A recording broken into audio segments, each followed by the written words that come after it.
Good evening, good afternoon, and good morning, and wherever you are in the world. Hello, haven't done this for a while in GT3. It's your boy Evil Dragon here, back again for another season. This season is the sixth, possibly, season I've done in a row. It's getting a habit. I forgot how many I've done. I've got a co-com this time who's doing the broadcast because my internet's not really the good. It's Mr. VSR Thomas, even most commonly known as the driver who finished very well last season. How are you? Very good, thank you very much, Evil. It's nice to be in the commentary box for this season.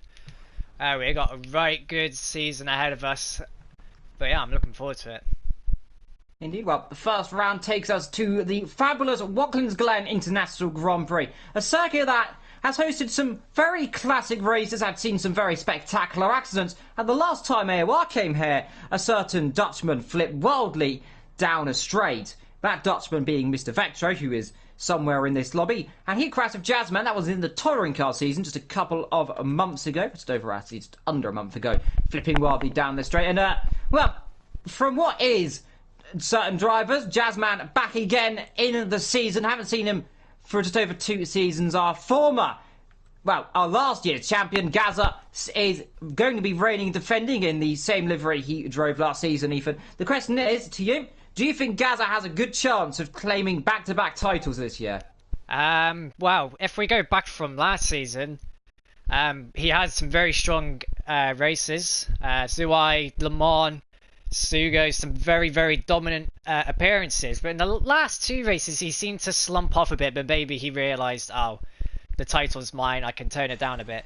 But I'm sure he's got in the back of his mind that, you know, there's a chance here I can go for a second championship, and I'm sure he's got that mentality today.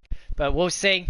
Apparently the competition is very, very tight and very close here at Watkins Glen, so it's all going to come down to qualifying and who can pull it off in the race. Yeah, well, we go through the drivers. We have Wolf here again, of course, second place in the championship last season, if I'm not too mistaken. And I am. We have Vectro returning. We've got Thomas, a returning member, a good old face of mine. We got that is Kaiser, is it not, Raiko? I think it is. Yeah, that's Archel. That's Archel. It's the wrong person. Papano back again in the Audi. We've got Jammy.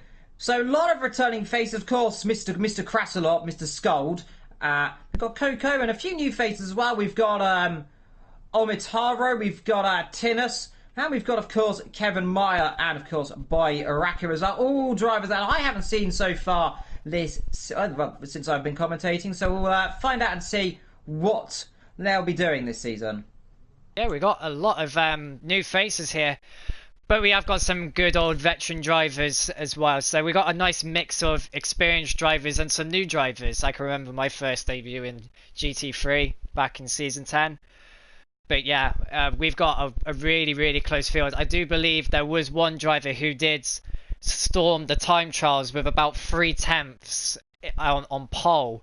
So it's we're going to be looking out for who that is. I believe he goes under the name Bodhi on his AOR account, but I believe his actual name is, I don't think he's actually joined the, it's Boy Raxa 14, I believe who it is. Yeah, Boy Raxa. He's going to be one to watch out for. He topped the time trial sheets in the driver placement program. So yeah, he drives the Mercedes AMG, a very, very strong car. Very strong car last season. It's always been a strong car in GT3, and we're going to see how it pans out today.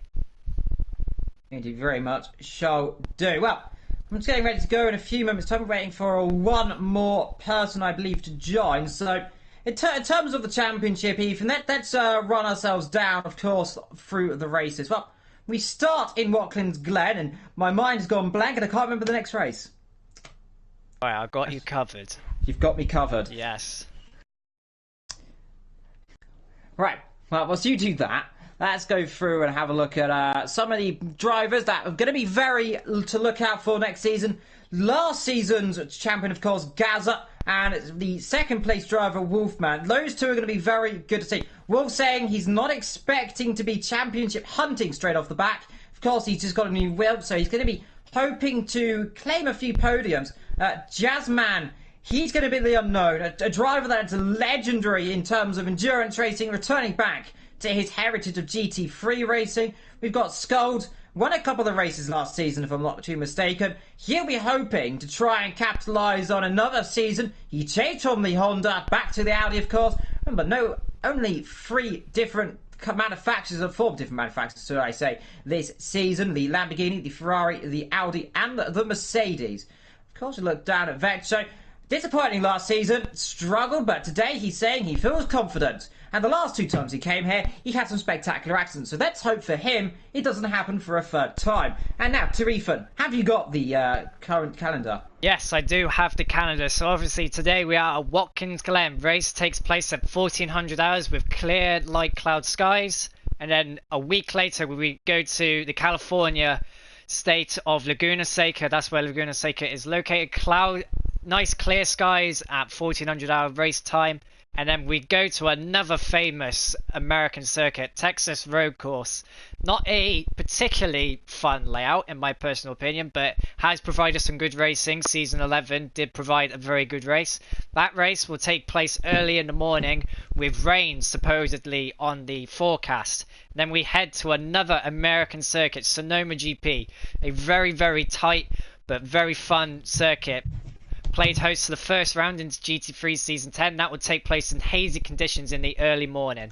Then we head over to the Green Hell, a absolutely amazing circuit. Last time we raced there, we saw an absolutely spectacular crash on the back straight, but we came to see VP Sir Race-A-Lot take the win in the Audi for VP Racing.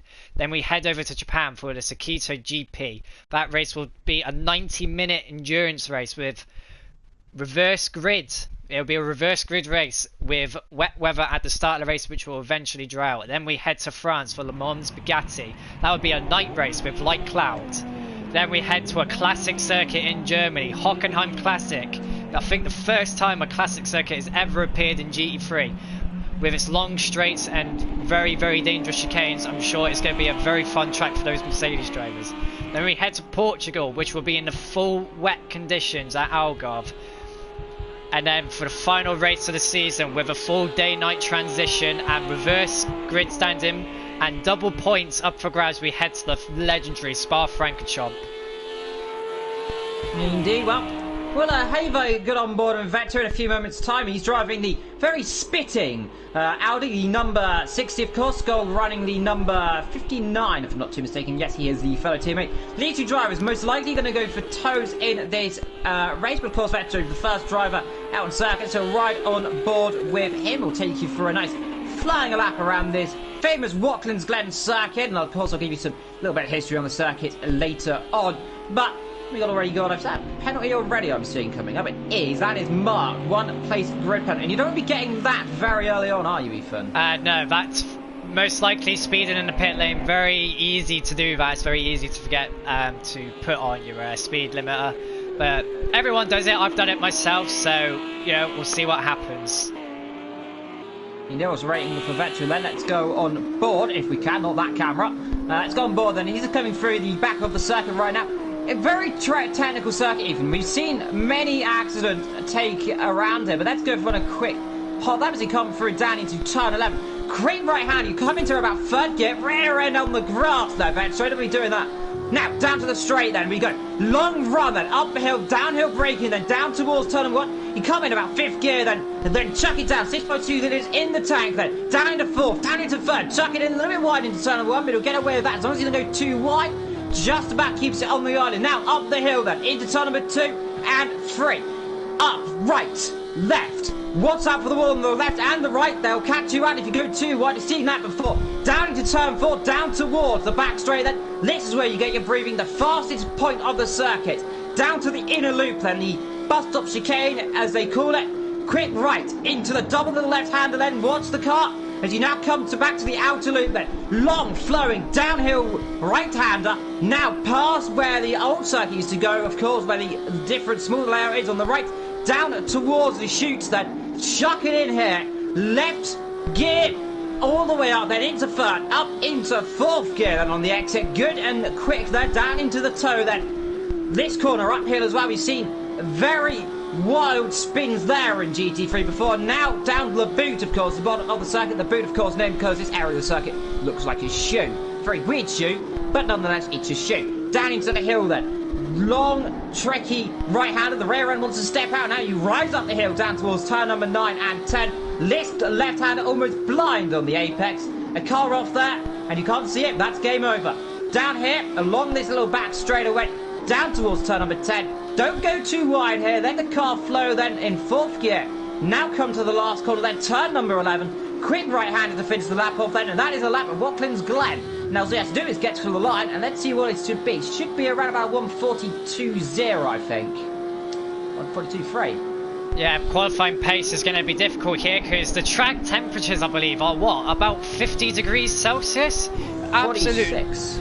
tire scorching temperatures, so you got to be very careful. So these guys will be doing quick runs, probably about an out lap and 2 laps. But yeah, absolutely adore this circuit. Banked corners, you can chuck the car right in and the car will grip. But in these conditions, even the hard tyres are going to struggle to maintain temperature. It's all going to be down to their suspension geometry and their tyre pressures. As Gaza goes to only P6, must be on an out lap at the moment. But it is... How's that? I'm not too sure, but that it is currently Archil who tops the timesheets with a 142.1 and is only 72 thousandths of a second faster than Papano. So I did say... That's so impressive. Vectro is running impressive. He did say he felt comfortable, but it's all well and good being comfortable in the qualifying. It's the race that counts. 35 laps in scorching temperatures, remember. Push the tyres too much, the car grip is going to reduce, especially with the Audi. I found from testing the rear end can be very slidey into some corners. It didn't feel like it could grip really well, especially in this corner here, the heel where Dylan's going through. If you get on the power too early, the car is just going to bite and it will snap and it will go into a wall. He was currently 3 temps up. Dylan's 3 temps up with a new wheel. That's really good for him. Let's see what he can do. Indeed, through he comes then back on the circuit. Double little corner, a bit of traffic left on the Audi's a bit wide there. Rear end really stepping up. And that's a current trend, that corner. Reprofiled in recent years, especially last game was the Rapid Truck down there. They reprofiled it back to its more accurate run off there. Into his last corners there. The car's a bit straightly. I think he might have just got away with that look. Through the last corner, one car spinning ahead of him. That's an Audi coming in the pit lane. Bit awkward position there. I didn't think he wanted to come in, but he's staying up. Wolf there comes to line. Jazzman quick then. Let's see. Wolf goes P3 then. Good laptop, just over a 10th of pole. But crucially, Jazzman up front. Yes, so it's 2 Lamborghinis. No, it's a Lamborghini and a Mercedes on the front row.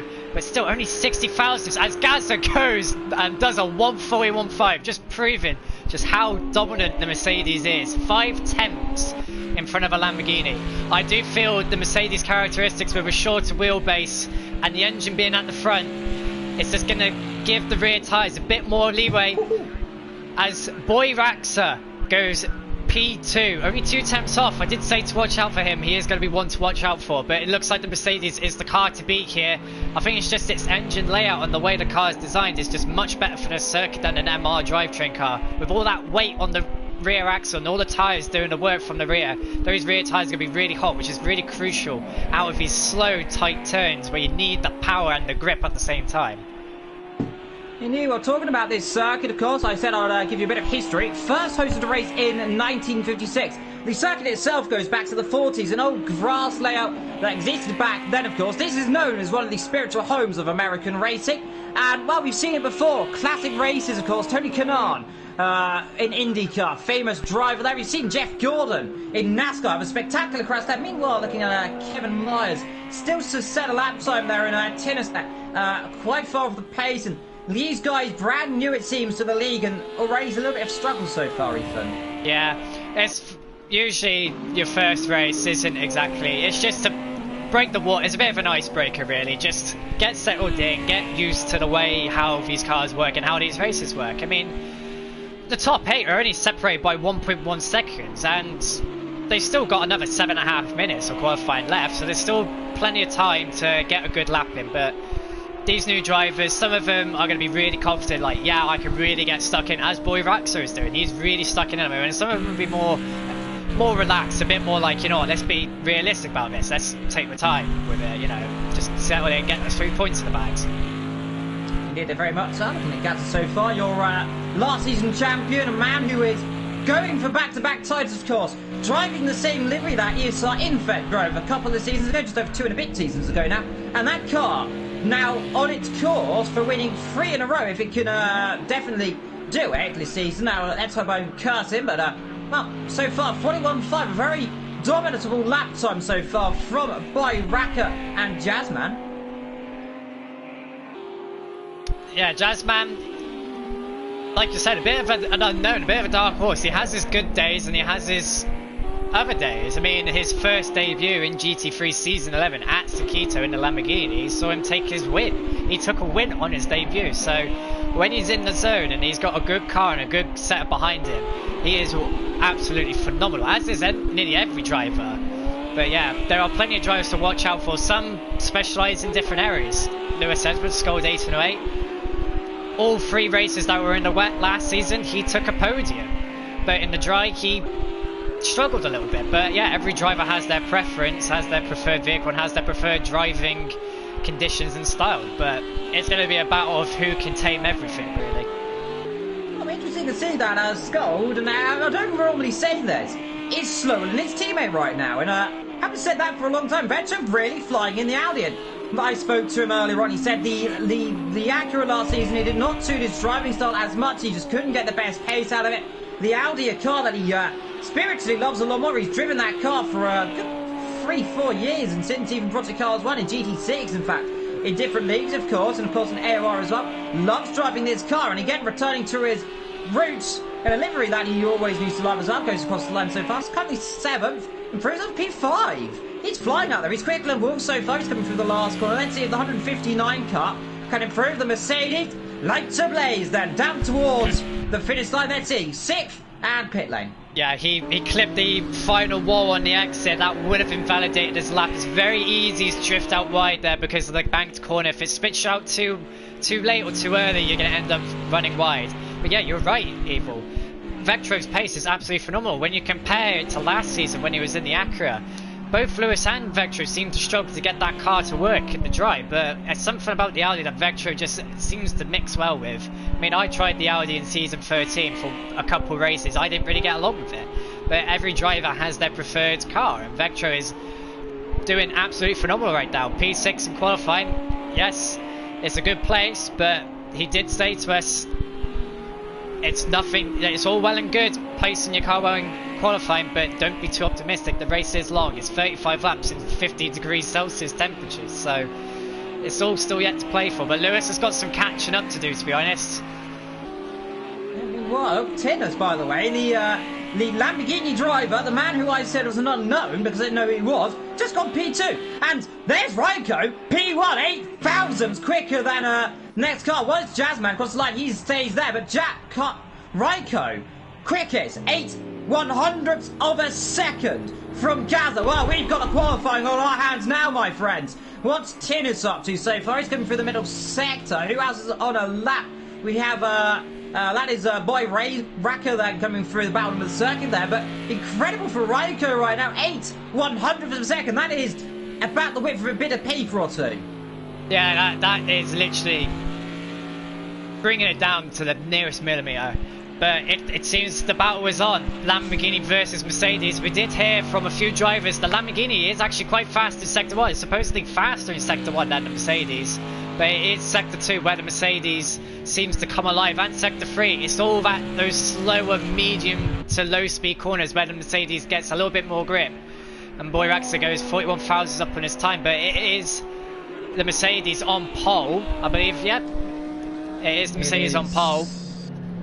No, he's in he's in a Lamborghini. I'm pretty sure Archer was going in the Mercedes. He did say he was going to go in a Mercedes, but seems to have changed his mind, and I'm guessing it's kind of good, but who knows, he may have gone even faster with the Mercedes, but we'll never know. But yeah, two Lamborghinis in the top 3, so the Lamborghini is proven to be the dominant car at Watkins Glen, but depends what car's better in the race conditions.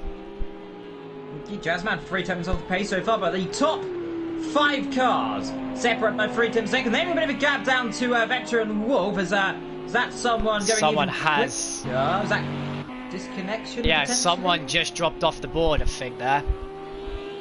Hard to see who that was, but We'll let you know if we figure out who has gone off. There's sounded like some debris getting kicked up somewhere along the circuit. Tinner so far, P3 so far in this qualifying. Had a boy Racker Jazzman coming to the line.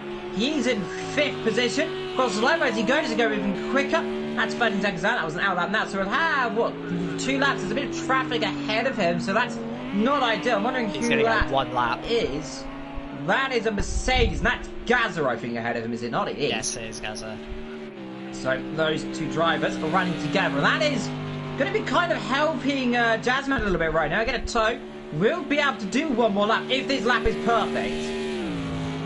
Yeah, well, yeah, it's perfect that he has got a car in front of him. The Lamborghini is slightly faster in Sector 1, we believe, as Papano, who was in the Ferrari last season, proved to be quite a consistent car last season.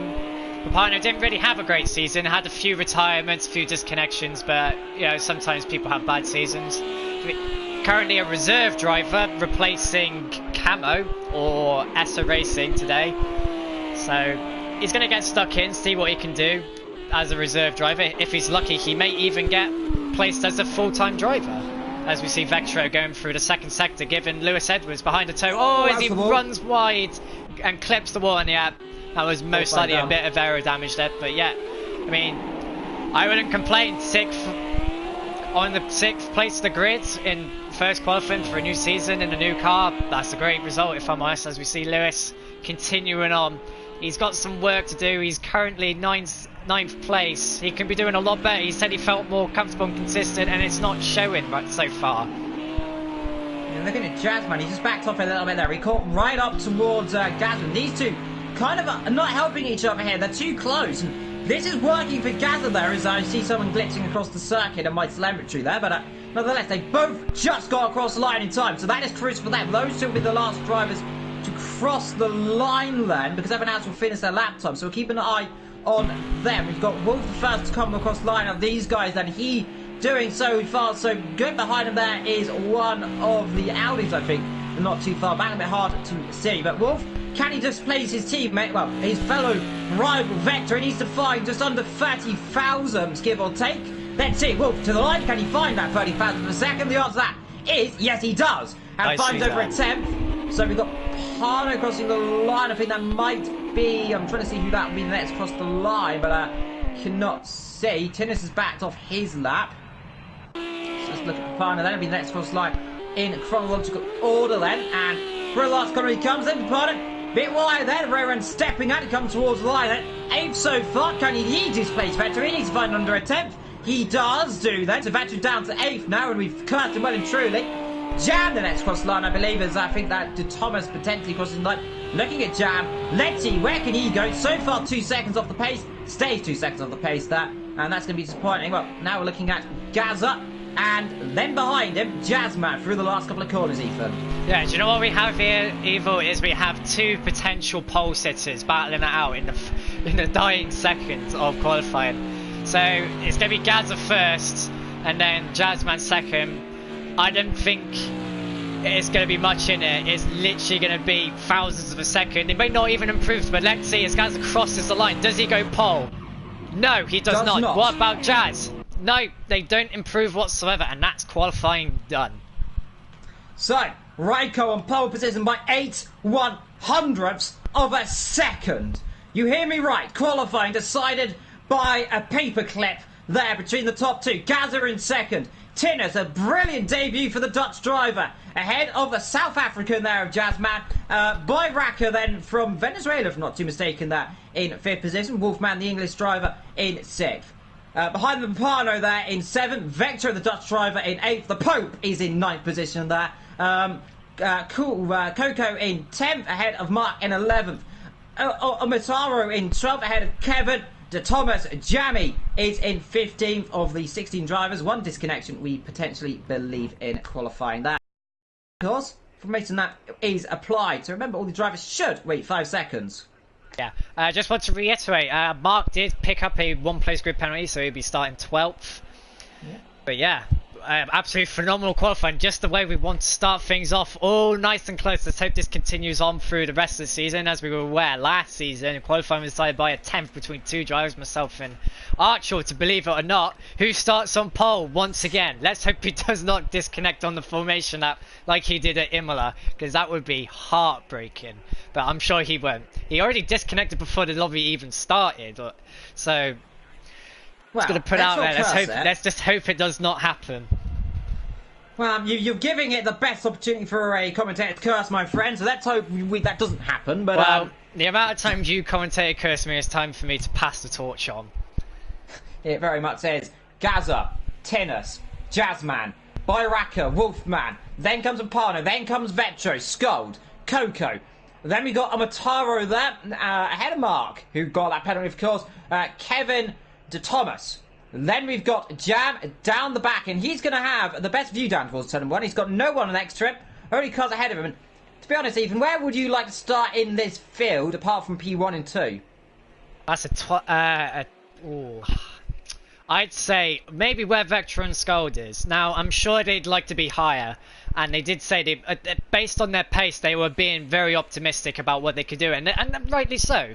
There's no wrong in being optimistic, but they are kind of starting out of place. But I'm sure in the long run, they might not regret that, because for all we know, the top 5 could get into a tight battle, and there could be a crash up the hill towards the first straight. So, for all we know, starting at the back could be good.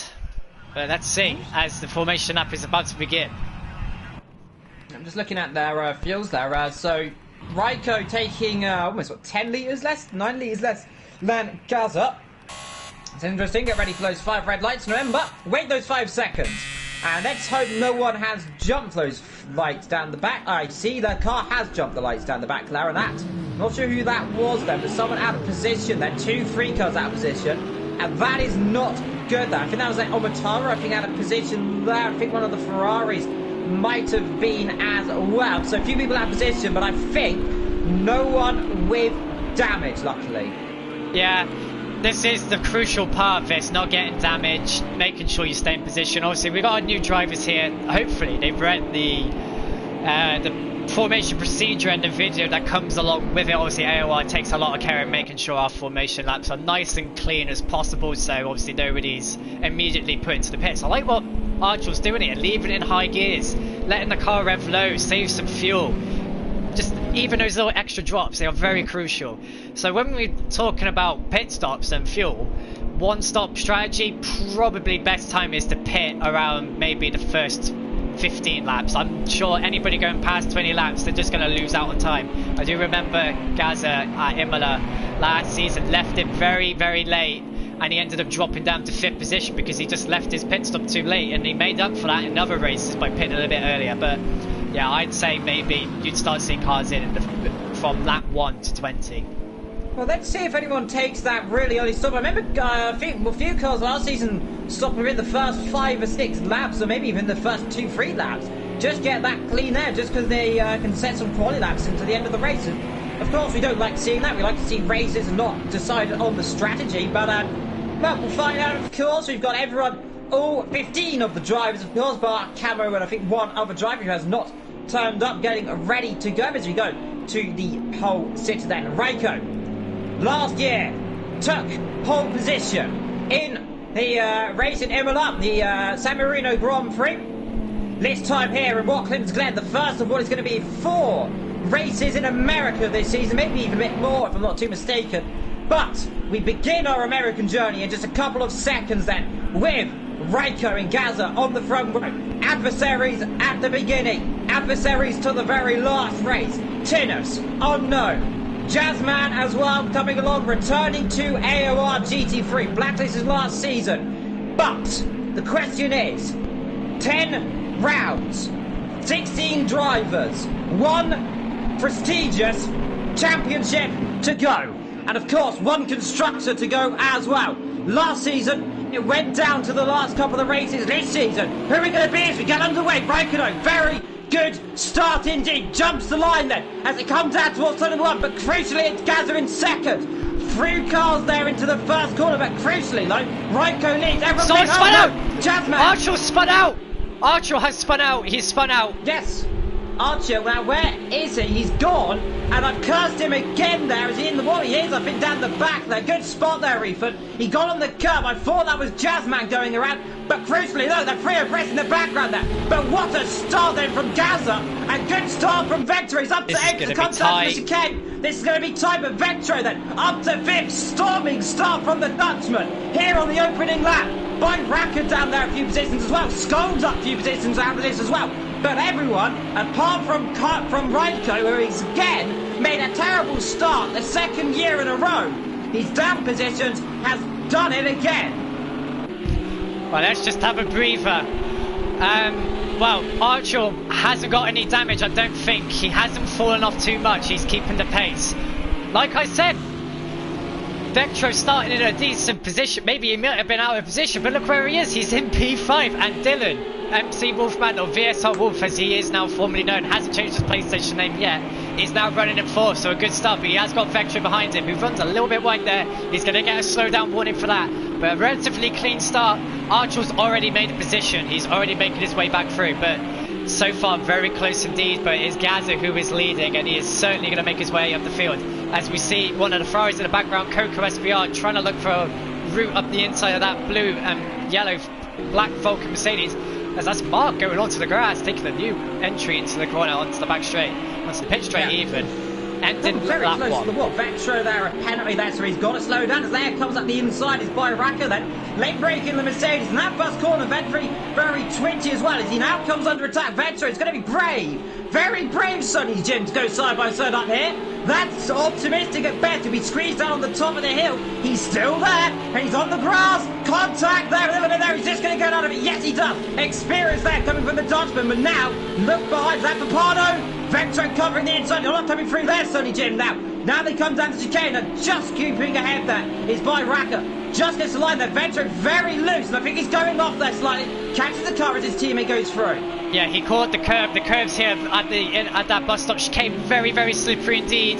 That Audi's got some straight line pace. I don't know if it's just the Mercedes. Maybe Boy Rax is running a bit of a higher downforce setting on his car. Not exactly pulling in the line like I would expect it to. Meanwhile, Archer did come into the pit probably for superficial damage on the bodily structure, probably just minor aero damage. But he's got clean air, and he did set the pace, so I'm sure he's going to bang in some qualifying laps. Right, now the question is, Ethan, is he's going to, like I said, yeah, like you as well said as well, qualifying laps, and this could be a very interesting strategic point. Now, we've seen this before, people coming in very early. Is that a Scold under pressure there, I think, so that's his teammate, and that ahead of him there, that's Papano in the Audi there. So those two doing good. Now, what these two drivers said, Scold and Vector, is if we race, don't take each other out. And we've seen before, Scold has had some issues in terms of spatial awareness. So let's hope nothing bad happens. He's flashing his lights there, and is that him letting his teammate through? He's coming in. Okay, that could have been very, very bad there. Maybe he's just realised that Archer's come into the pits early. But the fact is, you can't really do qualifying laps every lap. It is hot conditions. Maybe the drivers have just forgotten that. They're in the race. They're probably in the moment of heat and adrenaline. And it's probably gone out of their minds. Oh, it's literally 46 degrees Celsius track temperature. If I run these tyres in qualifying mines, those tyres are going to be absolutely destroyed. So we'll see what he does, but Scold and Archer got some catching up to do now, as we see Jazzman closing the gap on Gaza. I'm sure these guys are just got the long run in mind at the moment. It's great slap so far in the opening stage of this race, and that's what we need to see. Opening stages of a race. Just keep moving, and Jazzman, this isn't good praise for him so far. It's a shame he's already lost, Archer, I suppose, from this race, I suppose. It's not the best, but he's still there. He is 23 seconds, around about a 30-second pit stop, so where he will come out, he'll come out about a 5th position there, and that's Wolf battling with Tinnis then. So Tinnis, I think, just getting ahead of Wolf, as that Wolf challenging Tinnis, but Tinnis better brakes there, and behind that the other Mercedes of Boy Racker then, but so far, no real mistakes from these top 5. Looking down, Vector, I think it's wondering if he'll come in the pits and react to his teammate as well. Possibly. They probably have some strategy going on. Meanwhile, one of our one of the viewers in the chat has spotted that Jazzman is lapping fastest, 43.0. All the rest of the guys are lapping in 43s, high 43s, low 43s. There's a 43.1 from Gaza, 43.2 from Jazzman, and then the rest are in the high 43s. So Dylan coming in, getting the clean air. That's a wise choice there. That's a very good choice. Covering off Scald. Most likely to cover off Scald or Archer, yes, but a very wise choice. No point sitting in a train of cars if you're not going to get anywhere. If you're lapping slow because of the guys in front of you, get out of that dirt, yeah. Free up the car, get some nice clean air into it, keep the tyres fresh, and get some good laps in, because you'll surely catch back up. Because if these guys keep fighting and just carry on hurting the tyres, potentially like this, if they're battling for position, they're just going to fall and lose it on the long run. Right now, 4 attempts to gap there behind Tinnis. Closing up a little bit, I suppose, actually, this lap. He's closing up from just over 2 and a bit seconds now. It's 1.6. I don't know if that's fully accurate. Yellow flags flying there. I think that was just the usual flag system saying it's yellow when it's not yellow, but nonetheless. Lap 5 of 35, that means 30 and a bit laps to go. Here in the first race, Skulls has got himself a 10th level. Keep an update that. But so far, whatever Scold and Vector's team have called themselves, Pad Arrive or something like that this Team time? RevPad. RevPad, they've now renamed themselves to RevPad. They said that they were confused about what name they were going to give, but they've decided RevPad, which is it's an okay name, but Pad of Arrival that they used last season. I definitely think that was a bit better, but nonetheless, top 2 battling together. Now the question is, Ethan, if these two start battling, we'll keep an eye on that gap down to Archil, by the way, because he's 33 seconds, not closing, but he's not dropping so far, but I'll keep an eye, 43 to 43, so we get another 10th quicker, behind them there, 43.3, 43.2, 43.6 from Parma, so 4th and 3rd, starting to close up a little bit right now in this stage of the race. is just as fast as well. Yeah, 43.6 as well, 44.2 down, so top 6 all in the 43s, then to 44s. Be interesting to see, we'll update you on what Archil's doing. I keep wanting to say the Kaiser, because that's the only person that comes to mind when I see the, but you get there eventually, but so far, so good. We'll keep updated on the pace, updated on the time. So far, Jazzman definitely got the pace right now to keep up with Gaza. This one used to be at the start of this race. And I think right now, Jazzman just showing his pace, just showing his dominance here to Gazan, trying to make him make a few mistakes, because Gazan really, he's not had the best time getting under pressures this season, has he? Well, I mean, the season's only just started, Eva. I think we need to go based off of last season. That's what Gaza, he didn't really have many drivers to race against, because usually he just left it so long and just opened the gap up. But we'll see, we'll see what happens. I do want to draw your attention here. We have got a driver who has dropped right down the field. ISR, I'm assuming, ISMR Omar. Mataro. Yeah, he has dropped really far down. I'm guessing he's coming to the pits, because I can't see any bodily structure damage, any superficial damage to the air or the car. So I'm assuming he's done what everybody else has done, is come in early, as we see Papano going for the final 2 corners of the track. Apparently, I think. Yeah, apparently Gaza doesn't feel pressure, apparently, according to some people, but we're going to find out soon, I'm guessing, unless one of them comes into the pits to maybe do a little bit of a, I'm going to bite the bullet first, or, you know what, I'll go first, or you go first. Yeah, they're probably toying with each other right now. Jazzman keeping the line now. I think Gaza might have just got himself a slowdown, apparently, though, you know. I think he might have just run a bit too wide. It'll be interesting to see if he lifts off. Now, but gap 4 attempts, the Mercedes we know, quicker in a straight line. We know that Lamborghini, that car that's had a very good pace in this game, he's keeping up low. And this is interesting. I don't know why, but the Lamborghini, for some reason, I don't know if he's got less downforce than the Mercedes, most likely will do, of course, but he's closing in a straight line. And I did some testing earlier on around different circuits, and I found out, surprisingly, you wouldn't expect it to be gobsmacked. This is the Ferrari, of all things, is quickest in a straight line now in this game. And I didn't realise that, but, well, it turns out the Ferrari's really quick in a straight line. So there's a fact for you if you want to see a Ferrari in a straight. So what's at the Hockenheim? What's for Ferraris at Hockenheim? That could be interesting to see. But right now, looking here at Jazzman and Gaza. The battle for what is first and second position in this race. 4 attempts separating them so far. Behind them there, we have Tinnis, and that there is Boy sitting just behind them as well. 34 seconds right now is the gap between Raiko and these guys. So dropping back a little bit. This is not what he wants to see, as again, looking back, Vectro's dropping a little bit farther back now, starting to get his own little clean air. For Vectro, this is kind of quite good for him to be in clean air. Yeah, this is a really good confidence booster for him. The fact that he started at 8th and now he's up to 6th. He has got that penalty. It's probably about 1 second, 2 seconds maybe. But yeah, it's really good for him. 3 seconds actually. And Lewis. I don't know if that's just multiple 1 seconds or if it's that. The corner after the heel. Maybe that corner is just really, really harsh on penalties or it's turn 1. I'm not too sure. But yeah, the penalties seem to be quite harsh here. But yeah, coming to Archer. He's not lapping as fast as he should be. He's not going to catch these guys if he carries on up in this pace. He needs to be lapping a full second quicker than them if he wants to catch up. Well, Mark in the pit, so they're beginning to bailing out, and that's damage. It's that front there, so now where's that going off then? Is that the last corner, I'm wondering? That could have been anywhere. We haven't really seen it. That looks like, depending on how hard he's hit the wall, it may just be aerodynamic damage, but it might be more. It might be suspension for all you know. A bit of steering, alignment might have gone off. Maybe the suspension is completely wrecked. I'm not too sure. We'll see how long he's in the pits for. He's only just come in. He may come back out. No, he's plumb last now, so we'll see how far behind he falls.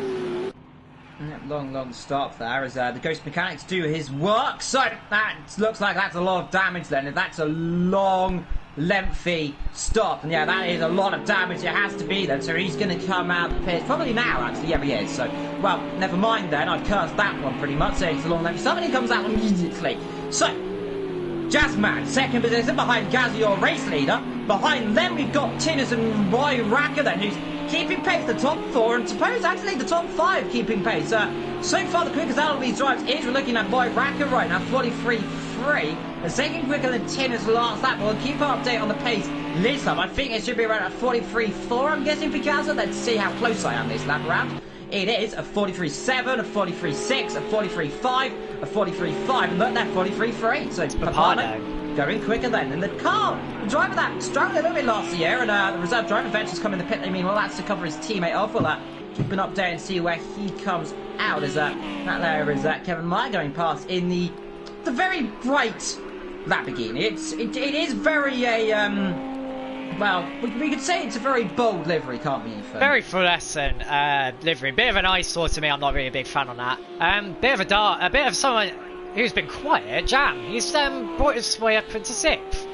He hasn't stopped yet, but yeah, he's not a pit, but he's doing a fine job. Papano, though, who is on an absolute storm at the moment, he's one to watch out for. But yeah, Vectro and Lewis have come out together. It's actually Vectro's come out behind Lewis, so Lewis has managed to do the undercut on Vectro, but I think there is going to be some potential team orders here.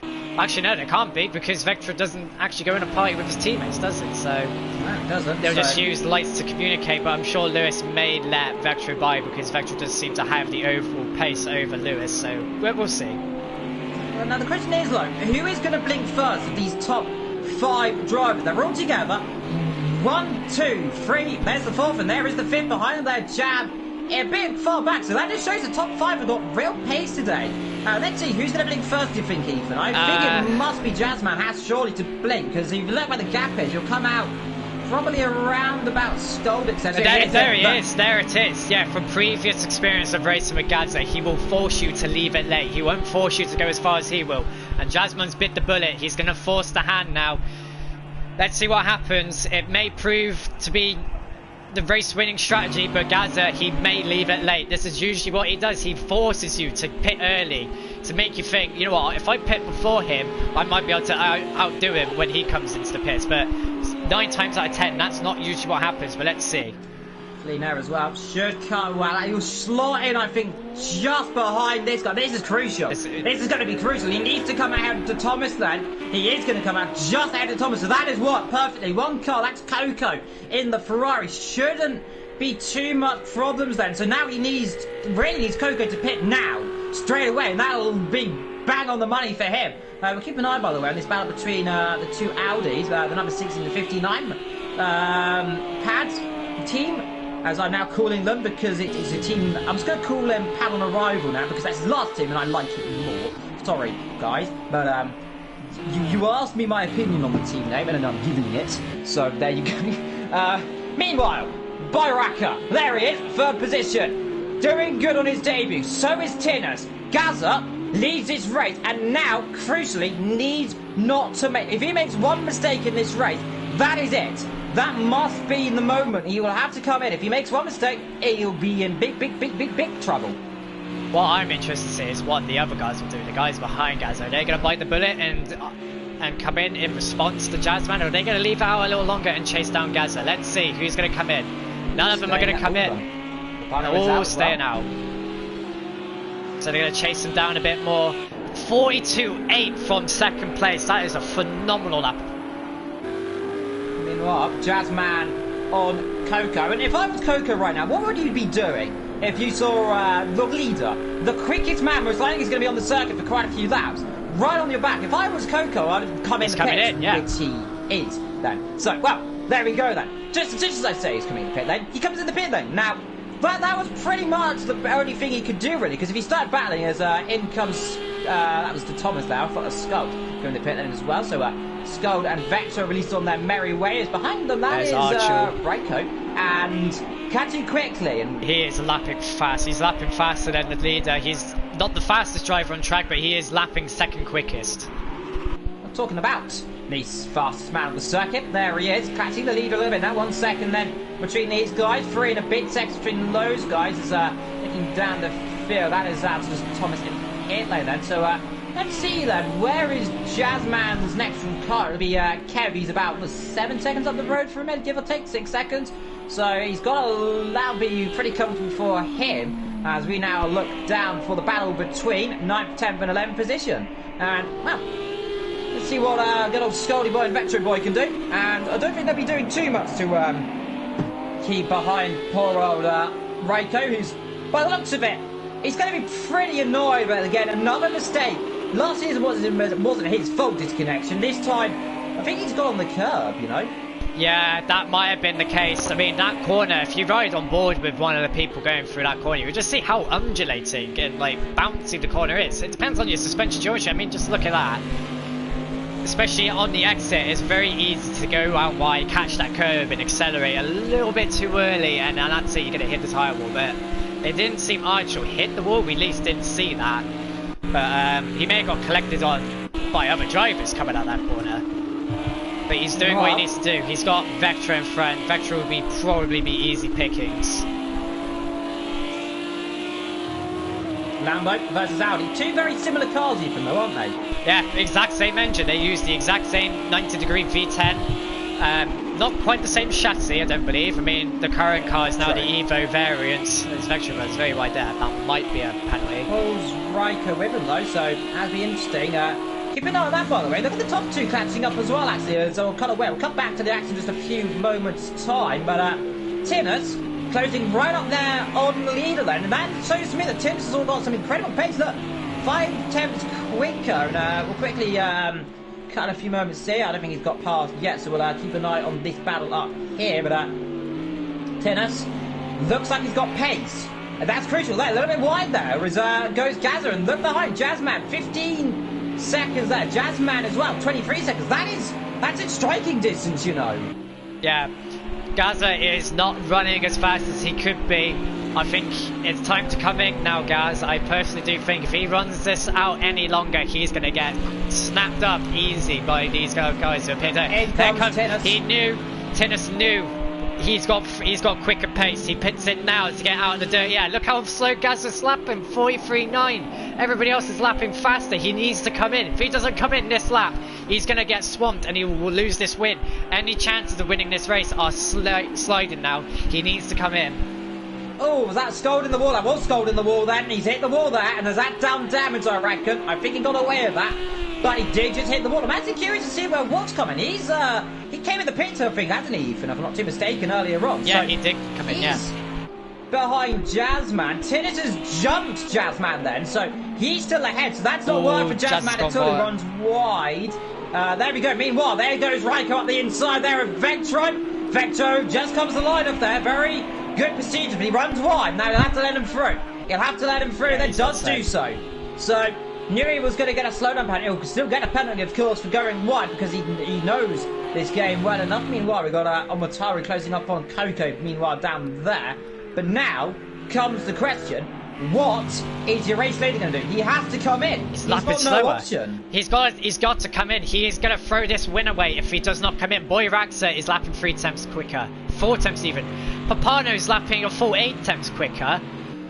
Jasmine and Archel and Wolf, they're all lapping faster. If Gaz does not come in, he's going to lose this race win, and he's only got himself for that. He needs to come in. There's no other option now. If he leaves this out any longer than 15 laps, that's it. The best he'll probably get is a podium. Let's see, is he going to come in? He has to retaliate. We know Gazza does not like pitting. He's not doing it. Now his boy Racker coming in. He's staying with him. So is Papano. We'll keep an update, Ethan. It's how long? It's about 43.6, 43.8. 22 seconds with Tinners. We keep an update on the gap, but it looked good so far. If the question is, Tinners can go a second quicker, but you can set 42s now for the next 2 or 3 laps. You'll jump them all. Yeah, he will. The fact is, all these top 3, they're all lapping similar to each other, so all these guys are going to pit, and they're going to come out with each other. So one of them needs to bite the bullet now, get out of that situation, and just hope they can hold on, because if they leave it out long, because they're basically doing catchy, I want to win. I literally just made that up. Catchy, follow the leader, literally. They're following Gaza, who is not on the right strategy so far. He needs to come in. And if Gaza comes in, I reckon the other 2 will. I mean, well, keeping an update on this little battle here between Raiko and then Petro.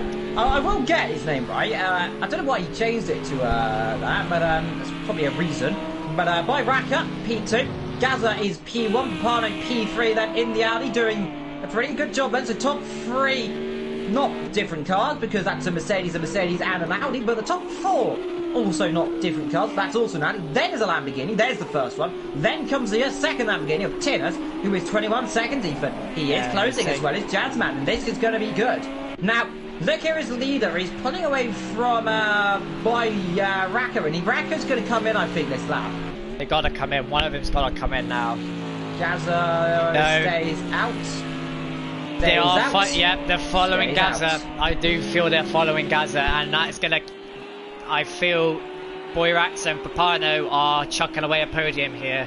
They've got a chance to claim a podium and hold off Tinnis and Jasmine, but if they carry on following Gaza, it ain't gonna happen.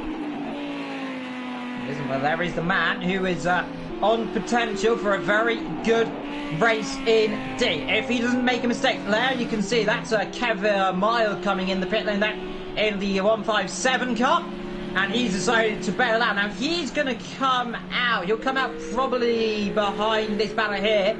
Probably come out around that mark, I think, actually, there. The number 9 battling there with the Ferrari, and that, of course, is your old number, wasn't it, even a couple of seasons ago? Which car? The Mercedes, the Black Falcon. Yeah, that was a car that I did drive, yeah. Your car, and I remember you've had some interesting races in that car, of course, and they should just come out ahead. Well, actually, to be honest, short stop actually, so that's shorter than I expected. So Kevin Meyer has actually come out ahead of his drivers. Jazzman has picked up a penalty. That's going to be a 2 second. It is a 2 second. 5 second for Vectro there, and Scold as well, and ISR also 2 seconds. So no one spared in the pit lane, but Vectro picking up penalties, of course, and again, not what you need to do. Jazzman can't really be picking up penalties. He is potential race leader, race winner, and picking up penalties is not the way to go if it's this tight of a battle between all of these drivers. Let's see who comes in. Papano actually taking the tighter line there, filling Boyvax's mirrors, actually moving about on the racing line, filling his mirrors, seeing what he can do. Papano's actually caught up really, really quickly.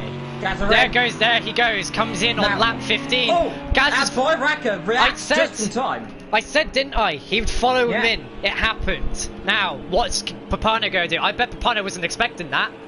There's Raiko battling with Skull. That's not the battle we're looking at. There's Tinnus. Now, Tinnus is going to come out in the lead, Ethan. He surely has, look, 20 seconds. He's going to do it. Leader. He may do it. Depends what Papano. All depends on Papano. He needs to get a good in lap. If he doesn't get a good in lap, if he makes one tiny mistake, even spins out, he's lost the lead, and Tinnus is in a good position to take the lead, take the race win. next leader then, because there's Jazzman P2. That's not worked for Gaza or Wolf's up there into P6. He's jumped Boy Racker as well. That is disastrous. I said they left it too long. Maybe even lap 15. Maybe me saying, "Ooh, wow, Archer getting on the curb. You don't want to be doing that, mate." But yeah, leaving it till lap 15. That was probably the maximum they could do, but. Gaza and Pano and Boy Raxa. Come over you, Ethan. There we go. That's going to be Brave around the outside of Skull. Skull's going to cover it. Just about side by side. They go through the chicane. That's Brave from Reiko. They're trying that. That's Vetro just sitting behind them as well. So that's a lap car, I think, actually, in between them, I believe. Was that the leader? Yeah, that was the Thomas. It was the Thomas. That was the Thomas. That's my apologies. So that's the Thomas. Is Reiko. Oh, it's Wolf! No, what's happened to Wolf? And that's a car in the middle of the road. He's been over, or he's hit a wall very hard. Oh no. Who's he collected then? That is had contact with someone, and I'm wondering, is that Boy Racker? It's Boy Racker who's got damage. Oh, he's got damage. What's happened there? Car crabbing, front right's gone on the car. You can see, look at the front right, completely lifted up. Did Wolf was ahead of Boy Raxa, if I believe it or not? Was he? Wolf was in front, correct? Was. Right. So what has happened there? Wolf, no rear wing, and he's a very driver that gets very indeed. He's going to be very upset about that one. I don't know what happened there. As there he goes past ISR, and that is his race shot pretty much. That's there entirely. Yeah. Dylan's race is completely on. Same with Boy. Looks like maybe contact between the two. Maybe Dylan just spun out in that corner. Damage. Maybe Dylan might have just spun out on Boy Raxa, might have just collected him, or it was contact between the two of them. That's serious damage. That's rear suspension in front left. That's rear right front left's gone. You can see that the front right left even. Look how high it is. Yeah. That has been. He's gone into the wall sideways, I think, and I think Wolf might have caught him. We have no idea. Dylan may have gone over, I do not know. Dylan may have spun out, hit the wall, maybe Boy caught him. We just don't know. But that corner, you broke the windscreen. I don't know. But that corner, you're carrying about 130, nearly 140 miles an hour into that, and it's blind. You're not going to know what's around the corner until you get to it. But yeah, Jazzman and Tinus are, by the way, only about 3 seconds between each other. So those two are now battling for the lead. Papano and Gaz. I don't think they're in it for the lead now. You know what now? This is because of this is promoting Scold up to. I think this is going to put him. It should put him in fifth, sixth position then. Remember, he has got a penalty.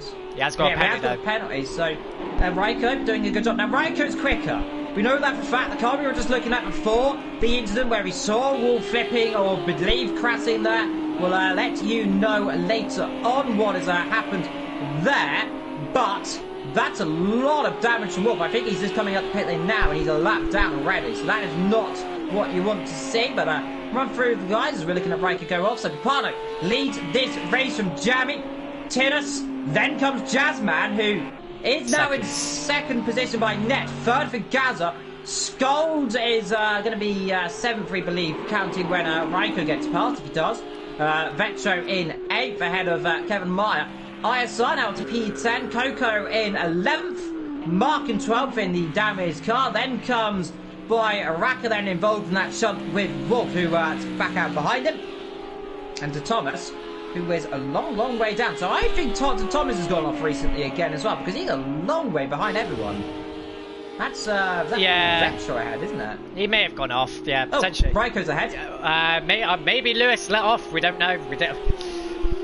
I'm assuming by the fact that there's a bit of a big gap, Lewis may have let off, but we don't know. We will never know. Well, they've switched positions at least, so Reiko now up to P6 in this race. Looking by the way, Jazzman, he's got penalties? He got 2 seconds, 5 for Skog, 6 for Vetro, and a few other penalties as well, but not the worst to see. Meanwhile, there is Tinus in the house. He's coming to overtake Jammy right now. And has a driver ever come into their first race in Elite and run it straight off the back, Ethan? I can't remember. I'm not too sure. Maybe I haven't been racing AOR long enough to know, really. Schmidt, maybe. I think Schmidt, won his first ever race. Back in season 10 or 11, I think, or 12, I'm not too Perhaps, when he won. So I think Tennis might be on course for a maiden victory then. But never count Jazzman and never count a mistake. Well, I mean, sorry, you go first. He is coming up to overtake Jammy, and Jammy not going that quick right now in the Audi. He's staying out a long while, and I think Tennis is going to sweep straight past there. Let's see. I think Brave's got the inside there. Thinks better Robert. Does not want to get himself caught up behind these traffic cars. These slower cars end up getting damaged, does he, though? No, really, but the fact is, Jam, even though he's not technically on pace, let's be honest, he's not going to give up. He's well within his right to battle for this position. It sounded like a lockup there as well. But yeah, Tennis needs to be getting past Jam because Papano's not lapping that. Papano's lapping 2 tenths slower, but those 2 tenths make the difference. Now, I don't know if it's a rule still even, is it? I believe flashing the lights, that's not allowed, is it? AOR is strict. Yeah, you're not allowed to flash your lights. Personally, I don't think there's anything malicious behind it. I mean, you're a racing driver, you gotta nearly use every trick in the book apart from cheating, and to be honest, flashing your lights, it just gives the driver ahead something else to think about. Obviously AOR think it's not allowed, and if that's what they want to believe, that's fine. Indeed, well, Tennis trying to challenge then with Jammy and thinks about it on the inside for a second. They're not going to do it, and he's really waiting for Jammy to come in the pit lane. And more Jammy stays out. This is going to help Jazzman actually because he's only 2 seconds back, and Tennis is getting held up then. Look, 43.9. He lapped a seconds slower than Jazzman. Yeah, you're right. And he lapped 8 tenths slower than Papano. He needs to get past. Because otherwise this win's going to slip. Well, let's see, Papano, he'll come up behind them, I believe. It's about 20 seconds stop then, so he'll come up behind. He's not going to do it this lap, at least, and Jam... Oh, he's let him by. Now, is that slowdown?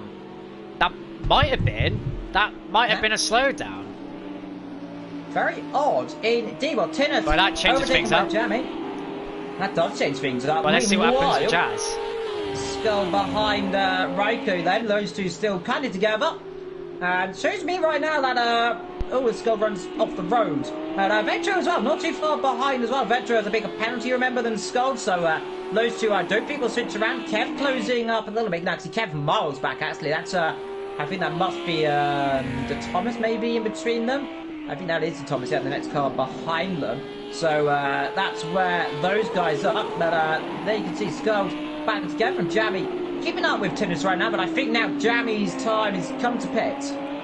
Yeah, it is time to pit. If he hasn't pitted yet, it's now time to pit. Papano stays out for another lap. Another lap. Tennis, he's got to get the hammer down now because Jazzman's right behind him. We'll see, because if Jam has come in already, we'll see if he lets Jazzman by or if it was just Jam having a slow down penalty. We'll see. I don't believe he's come in, you know. It's going to be interesting to see when we find out. But looking out and he is dropping back, I would assume that he's not got really much pace right now. Behind there, you can see Jazzman 43.3. He's slower than Leo. Lead at 43.0. The nearest car to him is Raiko, 43.0 as well. He's actually the quickest on that last lap. He runs wide in turn number 1. Skull and Vector sitting behind him. And I must say, looking down the rest of the field, you got Mark and Koki getting closer together, and as well as we've got, of course, second and third starting to pull away, and third and fourth closing up actually as right now. As here goes Jazzman then trying to capitalise and overtake Jammy, and is Jammy going to be put under a bit of pressure right now from one of the quickest endurance drivers out there, Ethan? Yeah. Jam, well, these two have met on track and endurance. Jam and Jazzman were very, very competitive drivers in the Endurance League. Jazzman very, very fast, as you said, but they're in both similar cars. It doesn't like Jam may give a fight. They've probably transferred this rivalry from the Endurance League over here, but Jam is lapping substantially slower. But he's going to hold on to it. Do you know what I've also noticed? the fact that Boy, Raxa and Dylan are lapping nearly identical to what the leaders are doing. It's just a shame that they're not up there, because this could have been such a grand battle between more drivers, but unfortunately that hasn't happened today. Well, Jazzman here just seems to be trying to get the edge right now. And this is something I've seen Jazzman before. He loves just to get right up behind another car, just pressurize it. Pressure, and then just capitalize. He's like a shark, really. Just a bit more, well, probably less aggressive, because I don't want to be murdered by a shark. Ooh, that's a bit close. And that there almost was the rear bumper of an Audi. And, well, we say sharks, and Jazzman really going for it right now, and up the hill he comes then. You can see that, a dirty area he's getting up there. And now, let's see, there's not really an opportunity to come up the inside. He's letting him through. He's left off. So he must have done that with Tinnis as well. So I guess Jam just doesn't see the point in fighting these guys. Speaking of Tinnis, 42.6. I believe that is the fastest lap of the race so far. He is on a storm. No, it's not. Look. Raiko, 42.5. Okay, never mind. Where is the Raiko? 6th currently. He's got a few more cars to pass. He may get 3rd. I don't think he's going to get the window, but we will never know. Papano yet to pit. With the 42.9, he's going to come in now, because I believe he's just going to start dropping off now. Let's see, 18 seconds. Let's see if he's got the pace. 42.9 for him. He's not dropping too much pace, and he should come out around about 3rd, 4th. He's coming in, is that? Yes? No, he stays out very close to the wall, I must say. And they're pushing their limits to the last corner today, and luckily no one's making a mistake. Bit of a procession though, meanwhile midfield, not a lot of battling going on. Very much one by one. And you think that might just be because of the heat, Ethan? You think they just can't follow each other because the tyres going off? Potentially, yeah. I mean, the brake ducts kind of serve as a cooler to the tyres a bit, but it's mainly down to suspension geometry, tyre pressure, and just how hard you push the car. See, Jam made a mistake, I think, last lap, because look how far he's dropped behind, 45.1. And that's might not just because he lifted off. Yeah, that could have, it may have been, where you got to slow down, we're not too sure. Very slow lap. Well, where's he going to come out? About 20 seconds behind. He should come out around about... But you know, if he comes in now, he'll come out probably in between Vector. He'll come out definitely behind Vector, but he should come out just ahead of Kev there, driving in 9th position. So there's a potential battle there. Meanwhile, looking at Gaza closing up. Then the number 75, the phenomenal 75 in AOR, has won a championship pretty much in the last 3 seasons. Yes, I suppose that was his teammate a couple of seasons ago, and that was I think it was 76 car that won 2 seasons ago with Schmidt. That was Infex delivery, wasn't it, Ethan, if I'm not too mistaken? Yes, Schmidt and Infect did run the Project Cars livery on the Mercedes. And since then, it's been a rather synonymous car of winning, and let's see. Now, if I was Jam, surely now is the time to come in, right? Yeah, now is the time to come in. If he hasn't come in, he's probably just going to let Gaza by us. Pano does get another lap. A 43.2, leaving it late. I wouldn't be surprised if he's going to leave it until probably the latest he can leave it before he gets disqualified for not pitting earlier. Pitting. Oh dear, he's... Omar. That's a lot of damage. That's gone front, rear end. That's gone in the last couple. Oh dear. I don't know if that's lag. That's lag. A bit of lag, yeah. Oh, he's retired. He's retired. He is. So out of the race now. That's. So I have no idea why. The Thomas, a bit of superficial damage to the front. I don't believe it'd be those two. We don't know. But yeah, that's one driver down. Wolf. One of the potential drivers who could have been on the podium, but not happening today. Mark and Coco, they've been relatively quiet today. Yeah, they've been Haven't close. seen much of them. Ferrari's just getting on with it there. It's not. I suppose the Ferrari's not really suited to these kind of track. It doesn't like these hot temperatures. It's a car that works well in these kind of cooler temperatures. For example, it works really well at Spa and cooler temperatures. So, of course, there is Spa in this country, isn't there, Ethan? The final round. Very final round. So, what's out? If it's cool conditions, that Ferrari could be very, very quick. Meanwhile, Jam's got passed by Gaza and dropping very quickly off the pace, 42.8. for your race for second position, 18 seconds behind your race leader. Nearest car to that, a 42.4 from Raiko, who's got stupendous pace. If he don't spin, I think he could have been right up there because he made that earlier stop, and that really cost him. He's about, what, 10 seconds behind Tinus and everyone else, so he's catching, but not quick enough. Yeah. Meanwhile, Tinus and Jazz just staying within those few seconds. Wow, Raiko getting a bit of a drift on there.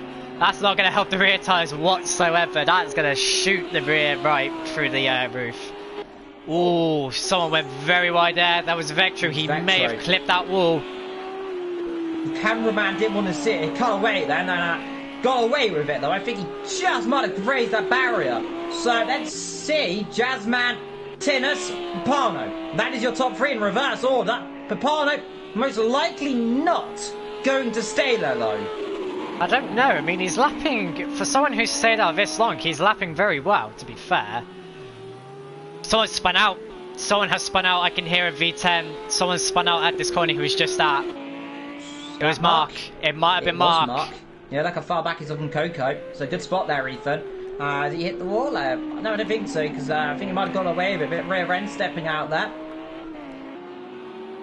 But, still there. Still in 11th position. And gonna score some points, I think, still in this race. And Lamborghini car that's not having the best of luck for that livery, is it? Yeah, not a very... That livery has been used by some well-known drivers, Big Parent, I believe, so, who no longer races in GT3 on Project Cars 2. Do believe he races on a set of course Competizione in AOR's GT3 League on there. Do recommend you go watch that. Very, very, very fun to watch. But yeah, that Dime 111 livery doesn't get used very often as Papano does a 42.4. To be honest, he's going for it, but is it going to work out in the long run? He has to come in this lap. If he doesn't come in this lap, that's Wolf they're going to lap by that second place. That's the car ahead. It's Wolf, is that not? I think it is. Let's have a little look. Is that Wolf? It is Wolf. The top three are all in the 42s. They're all 42, 42s, 43. Now we'll have a look here. What's Raiko doing? 43's dead, so he's dropping up a little bit. But saying that, exactly the same lap time to the thousands with Gaza. So that really shows how consistent those two are. And I think this lap's a bit slow because he's got a slowdown penalty for that one, hasn't he? Yeah. But let's have a look at your penalties then, sorry. And it's 2-5-6-1 so far for those guys, your main drivers. And again, Scott and Vetro consistently together, consistently with the same penalties, and they're only separated by what? 2 seconds? 3 seconds? Yeah. So Vetro not having the best race. I think he called out strategy and a bit of battling, but you can't be too disappointed with this one. No, I don't think they can be. I mean, like they said to us, they were very optimistic. They felt they could be very consistent, but it is the first race with this car. Oh, leader on the wall! Oh, that would have damaged the car. That would have damaged the car. Now, that is the question. That would be aero damage. That would be aero damage to the front and rear. Is he coming in? He's staying out still, and I think now that's going to cost him more time. That's Wolf just getting lapped, by the way, by Tinus. 43.1. He's Papano's straight line speed is going to be down a little bit now. Now, Jazzman, Tinus, that is your top two, I think, capitalising. I think Jazz might just be within the window. What is it? 2 seconds there, so that is 4 seconds to no. Let's see, 43.1 and 42.9 for Jazzman. Jazzman flying again on this circuit. Not a lot of Gaza. He's driving back now from these guys, and I think, you know, Papano might come in and come out ahead of Gaza. He could do, yeah. I mean, if he hasn't got damage. If he had, yeah, if he had, it depends if he wants to repair that damage then as well. As we're on now, lap 27 out of 35, not long left if these drivers want to pit. There's Jam. So Jam hadn't pitted like we thought he had. He just let those other drivers by.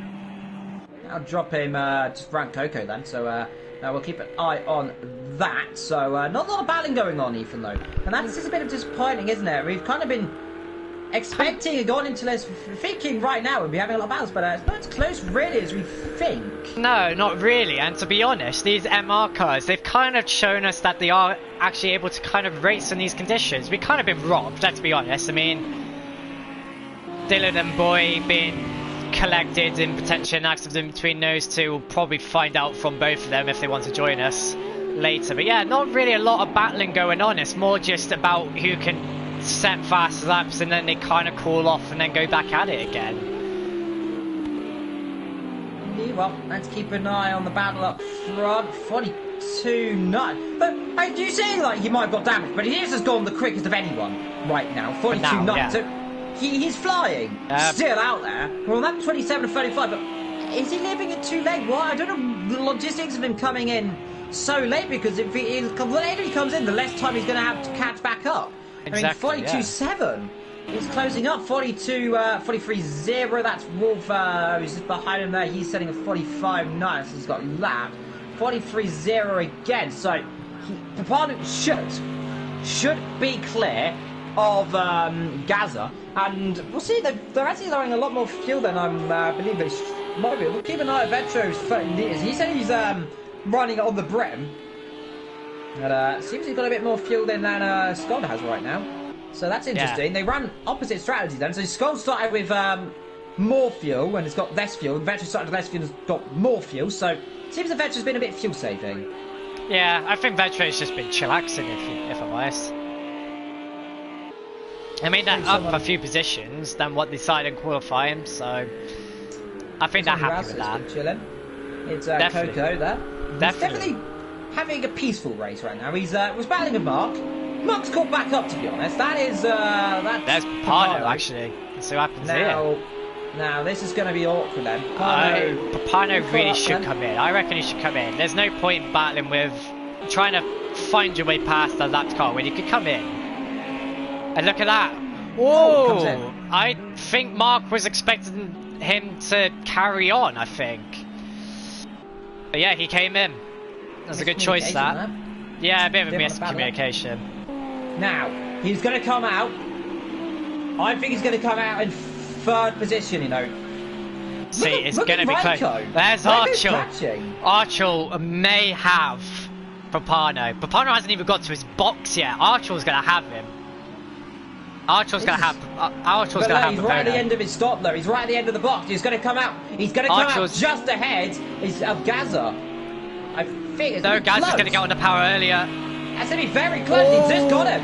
He has got him. Right. Just then. So, like I said, he's just going to get him. He has just got him. But now, cold tyres, remember. But Gaza's going to go for it. He has to go for it in this lap. Then he's going to have not really many options after then. He has to capitalise as soon as he can. He's in the slipstream. Is he going to try it? Down to the chicane. He pulls to the right. He goes for it. He can't do it this lap around. Cut straight across from that. And he couldn't do it. Now he's going to have to try and come again. And Papano holding this line from the last season's champion. The battle then for the lead here in the beautiful Watkins Glen in the New York State. Yeah, well, while these guys battle on, Archer is going to catch up to these guys because he's not that far behind. You can just see him in the background, but it's the battle up front now. Tinnis and Jasmine have been unleashed with a 3-second gap with about 6 laps remaining. Let's see, where is Gaza going to try and make this move? We've seen Gaza's very good on the brakes, and is he going to try it? He is going to try it. Oh, it's going to be contact. Oh, I think he just hit him there. He just tapped the rear right there. I think he might have just tagged the car, and luckily no damage there. Luckily no one spins. That you could just see ahead. That's Wolf just ahead. That's a lap car. As the background Riker going very close to the wall. But Gaza wants this position, and he wants it now. I don't blame him. He's lost the win, but he can claim a podium. There's that traffic up ahead, but they're probably going to get out of the way. I think it's Wolf and Kevin, I believe. Wolf got very wide. But yeah, Papano is going to hold on to this. I'm sure he's going to hold on to it very, very hard indeed. Let's see, look at the slipstream. Look at the slipstream here, though. Oh, very close to the wall there. And let's just see, look, we'll keep an eye. So down the end of this straight. Catch him. So Catch him. second board, 245 Catch to him. 53. Catch That's him. miles quicker in the slipstream. And that he's a tenth quicker. That's no reason why he's going to be a tenth quicker. Behind him there is Raiko, who's set 46 last time, so he's dropping back a little bit. He's got a penalty. He's got a penalty. Yeah, it's 2 seconds, I think, if I'm not mistaken. 5. 5. Where's he picked that from? That's him. Yeah. Corner. Yep, he's completely out of it now. 5 seconds with this amount of laps to go. Yeah, he won't get any more positions now. Not unless these two ahead of him spin. Tennis. Jazzman. That's Wolf behind.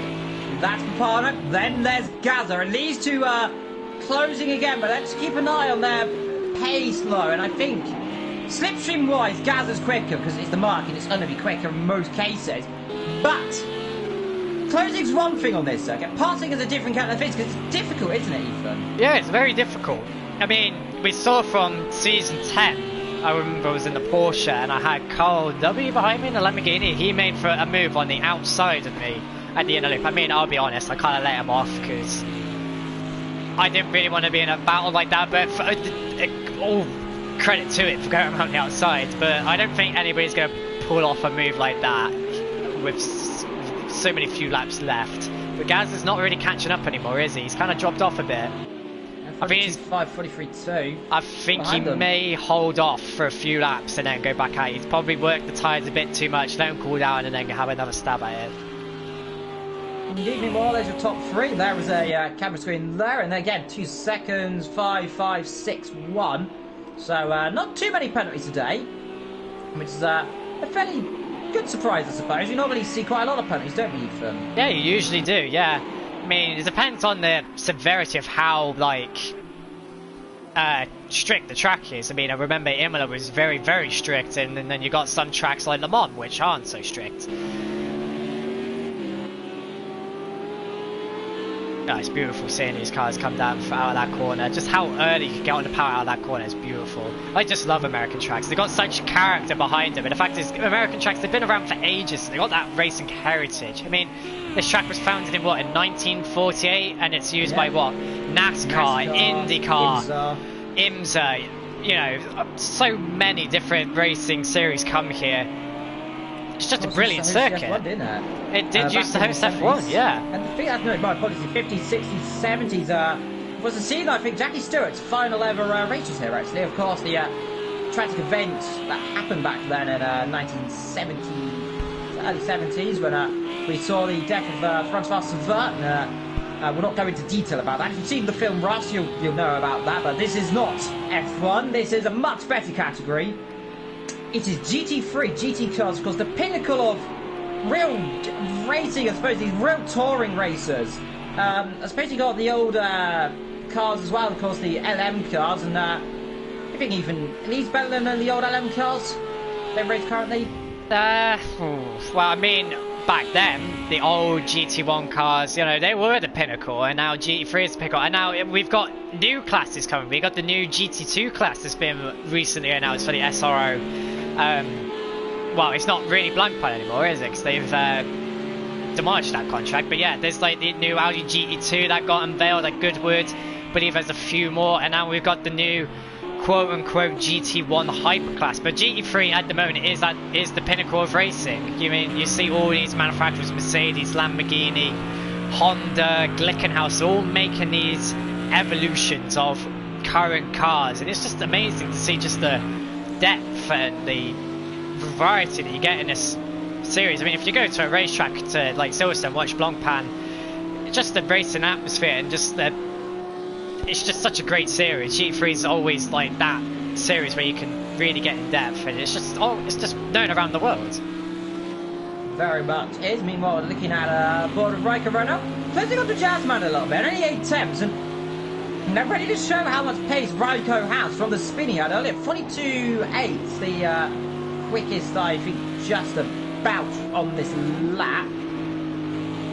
The leader, 44.5, very slow for your leader. And he may have run wide. Closing, he may have run wide indeed. Let's see, 482,000 up, 42.4. Closing up, he's a second quicker than Gaza right now. This will be interesting between these two. Yeah, it'll be interesting. They've got a couple of laps left, literally a handful. I mean, it's all well and good Jazzman lapping faster though. He's got a penalty, so that lead, that battle lead, is not going to change unless Tinnis has a mistake, which I hope he doesn't. But you know, never say never. But it's the main battle to watch out for is currently Papano, Gaza and Archer. Indeed. Right now, Raiko, who doing a good job, or Archer as he's known. I'm going to call him Raiko now forever because it's his name. Really pressurising Gaza, and let's see, only 2 attempts, and he's got the pace, he's got his book right now. Gaza's struggling really bad on tyre wear, or something's not right with that car because he's really got no grip. Let's see, one way to the other. Is he going to go up the inside? No, he's no brave through there. But he's sticking with him. This is incredible to see. Raiko, who spun on that number 1, almost lucky he didn't hit the wall. He's now challenging and has an opportunity to he well over a table. He won't finish though, unless of course he managed to pull out a 5-second gap and just really worming on the brakes. The brakes not really looking very good on Raiko's car there. He's got right at the back of Gaza, did it? Yeah, it seems Gaza's struggling a bit. It looks like leaving it out that late has not helped him whatsoever, because that Lamborghini's got such traction on the corners, but the Mercedes has got that V8 grunt. That engine is so powerful, it's unbelievable. But I think call it Jazzman, the Raiko, as I'm not going to call it from now on as well, to save confusion, has definitely got the better car at the moment. You can see Gaza is holding on, he's defending. Let's see. We're on the penultimate lap. Gaza a bit wide low, and this could allow him to get a real slingshot up the hill. By the way, leaders, I think 1 second between each other there. We'll just keep an update on those two, and Jazzman starting to fly. Meanwhile, Raiko, Archer, flying as well, in a different kind of flying, hopefully not flying upside down into the barrier like we've seen before. But meanwhile, he's closing right up. He's not going to come through here. He's got Wolf ahead of him. And Papano as well. Those, Papano as well, closing right up. Real wide, that's going to cost him a bit of time. Bit of wiggly woo down the exit of the corner. That's really 8 temps, 8 temps, 7 temps. Yeah, what's going on here? He's backing off quite dramatically. Last lap 43.8. Fuel save him.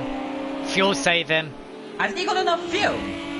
I do not know. I do not know. I don't think that's enough. 3 litres. He's not got enough fuel. I don't think he's got enough fuel. He's 2.9. He has not got enough fuel. You need at least 3.5 litres to do a lap of Watkins Glen at full chat. What? Tinners is in big He might trouble. leave it in lean and short shift. He's gonna have to. He's short shifting. He's in lean. He's in lean mix. And even lean mix, it might not make a difference. We've got a big climax then here in this final beginning of this first race. He's staying out. He's gonna mix it then. Has he got the fuel? Has he got the pace? Now, Jazzman, with a penalty, has it all to work. He's got 2 litres. He's not going to have enough. He hasn't got enough. He's going to run out, Ethan. Surely he can't make a lap there of 2 litres of fuel. That is mind-boggling. He's going to run out the last. He won't have enough. 1.9 litres. It's a V10 engine. It's 10 cylinders of, that's 10 cylinders. Here comes Jazzman. He's going to overtake him then. There's nothing he can do. He's nothing. He'll have to let him through. He's going to run out of fuel. Jazzman's going to win. I think Let's not call it yet. He's going to win. He's got 2-second penalty. He's got 1.4. Jazzman's got an opportunity here if he can pull away, because look, he's got a litre of fuel. He's not going to make it, Ethan. He's going to run out. No, he is going to run out of fuel. He's going to run out in the last corner. It's going to promote Papano and Gaza up as well. Papano's going to get 2nd place. Gaza will jump up to a podium. Let's see.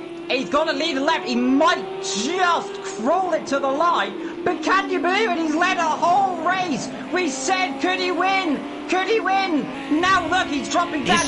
He can still do it. He might still do it. We can't say yet. He might still do it. He needs to be within 2 seconds of Jazzman. He's got 0.5 of a litre. It's going to be neck and top. He's got 5 temps, 4 temps, 7 temps. He might get 2nd. This is going to be close. He's going to run out just on the line. No, he's gone beyond 2 seconds. Oh, this is going to be close. He needs to stay within 2 seconds. He's going to run out. He's going to run out on the line. He's going to do it on the line. I think Jazzman's going to win. Jazzman's won. He's run out of fuel on the line. How's he going to get it? He does get it.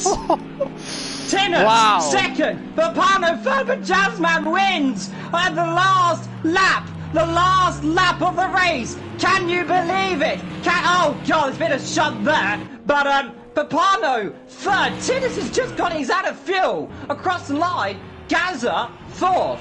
Raiko's finished fifth. Skold sixth. Vectro seventh. Can you believe it? The final lap of the first race, and it goes down to 0 litres. That's the closest I've ever seen it. I'm absolutely gobsmacked. I've never seen anything. I really thought Tinnus might have had it there, but Jazzman just nailed it. Look at that 47.9. He needed to take a second off that lap if he wanted a chance to win. Wow, even Papano nearly got it. Papano nearly got second. Wow, what a way, what a race, what a way to kick off proceedings here in Season 14. Let's get these drivers in and let's have a chat. How do you feel about that, Evil? Because honestly, that was a brilliant race. That's the best race I've seen. For a start of the season, round one, at a brilliant track with some brilliant drivers, and it comes down to that. I think we got a right good season in store for us. Well, Jazzman, rightfully, I think he's going to be shocked. Very, very shocked of that. Oh my dear God, there is a Lamborghini.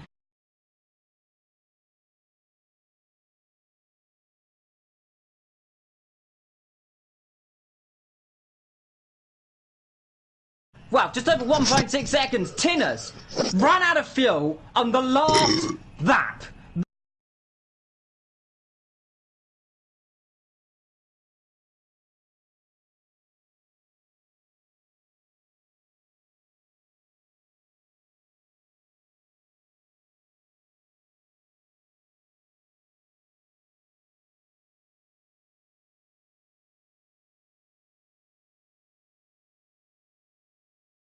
Yep, just like to let you know this, you have just officially burped on stream, so congratulations to you. I'm gonna go to the man of the moment, Tinnus. Oh my goodness, how did you manage that? I mean, I've seen some people run out of fuel myself at Le Mans last season, yes, but you literally left it to the last minute. How did you feel out there anyway? Brilliant race from you.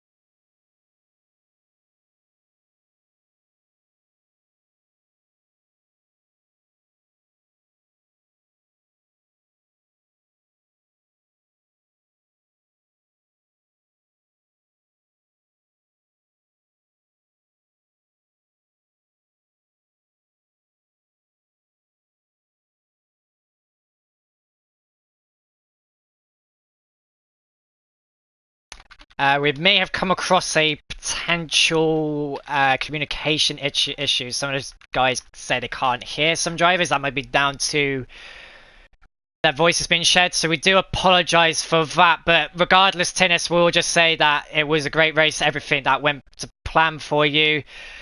You had to run it in lean, and unfortunately, that win just slipped. Moving on to Papano. I'm surprised you left it out that late. Considering the fact Gaza usually one of those guys who forces it until the very last minute, your pace, regardless of how left you later, was absolute mind-boggling, especially in Audi. How did you feel out there?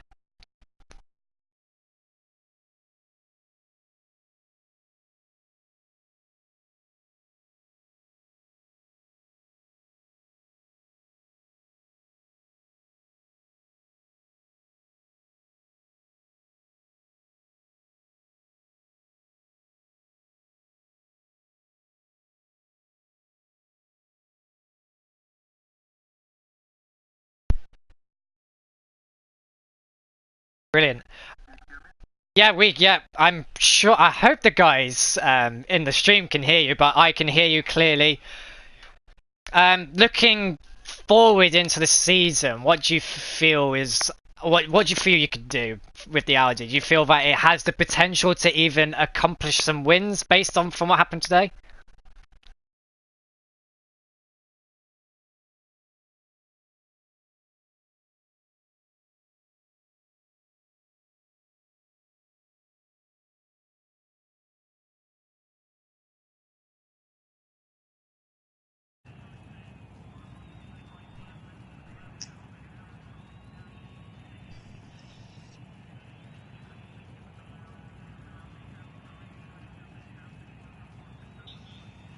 Right.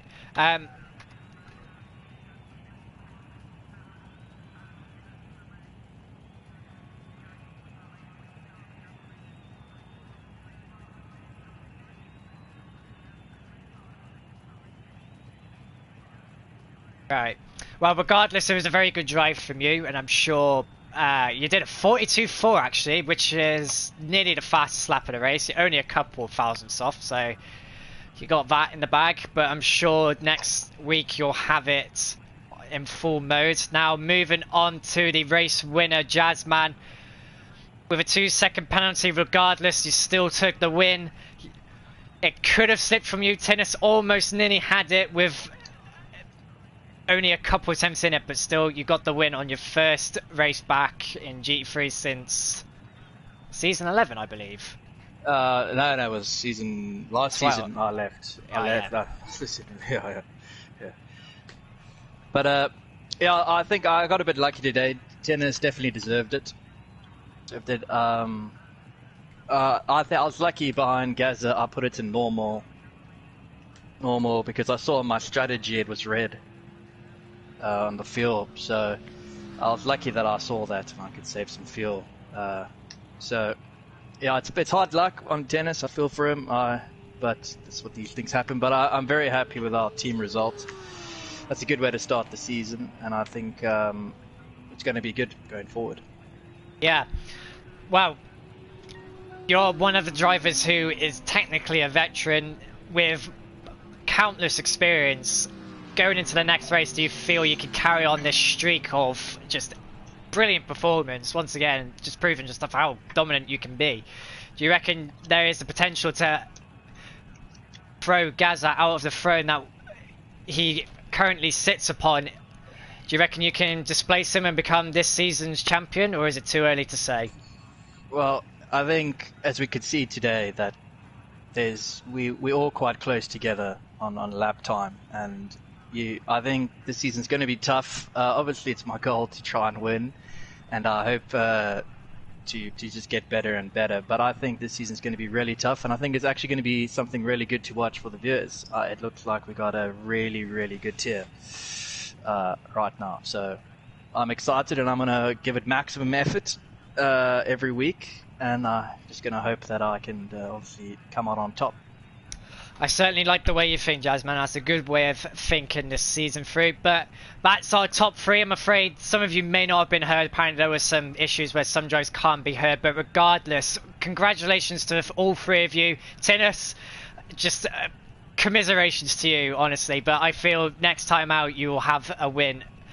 But that's our top three. Moving on to some drivers outside of the top three. We'll start with Vectro. Vectro, how was your race today? Race was pretty decent, to be honest. Didn't go that bad.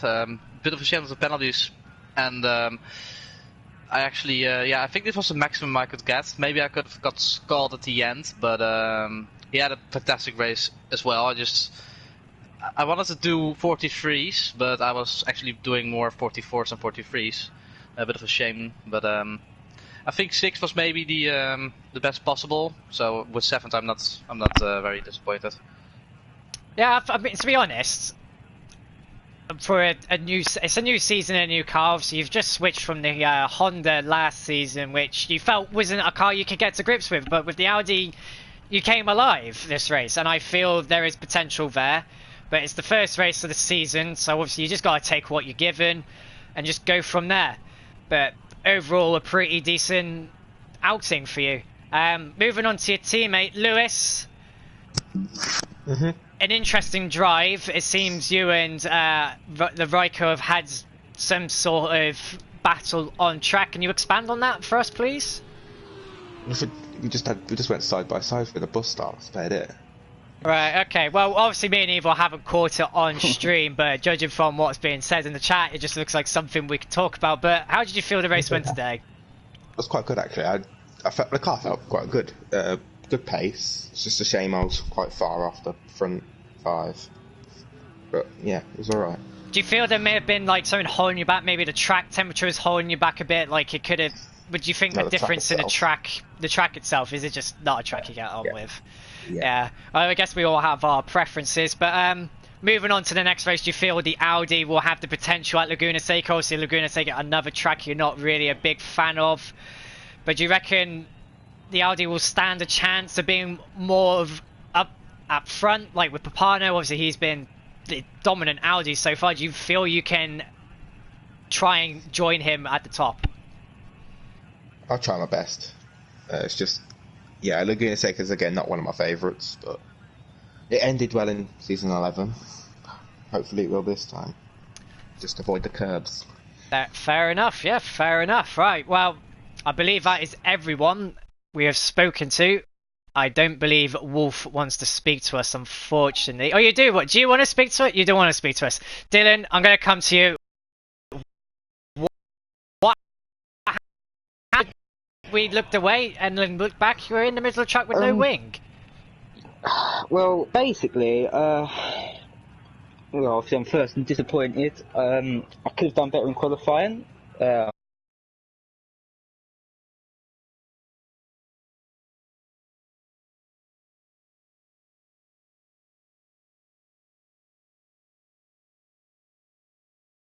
In action, I had to dab the brakes, and you know from driving a Mercedes yourself that if you don't drive it absolutely smoothly and you have to make these erratic corrections, it's going to bite you and you're going to spin. And I hit the wall, and then unfortunately, I believe it is Boy Racer, unfortunately just collected me in the rear end, and that meant I had to pit, and that killed the race. It's a shame, really, because I feel that I had the pace to at least get a podium, possibly challenge for a win. But Laguna Seca's next. I'm just gonna have to try and keep my nose clean and try and battle with the Audis, which I think are going to be the fastest cars at Laguna Seca next week. So let's just see what happens then.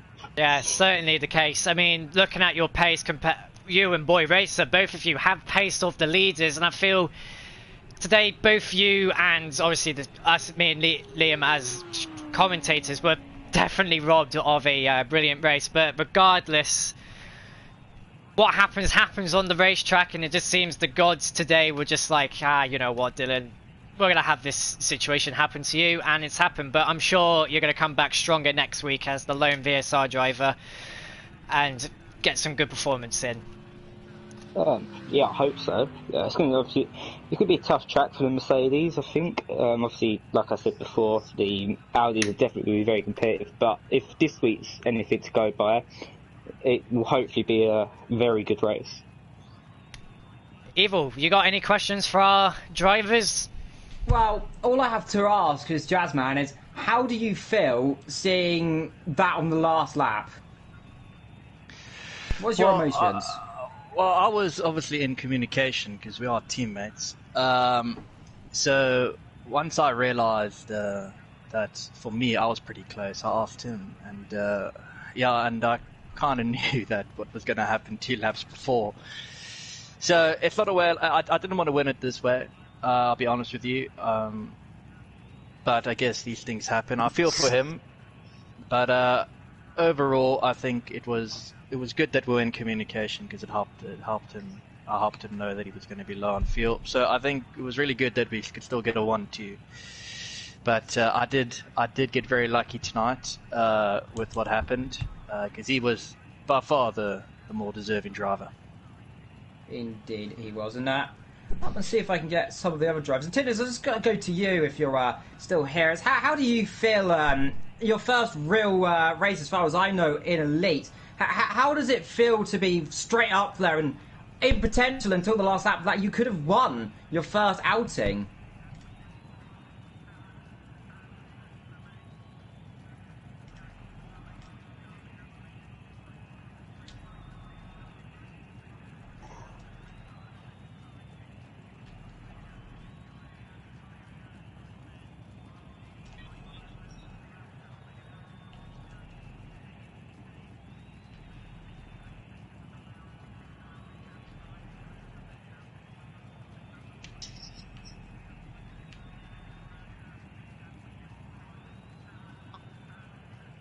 Indeed. And, well, the topic of drivers that enjoyed what.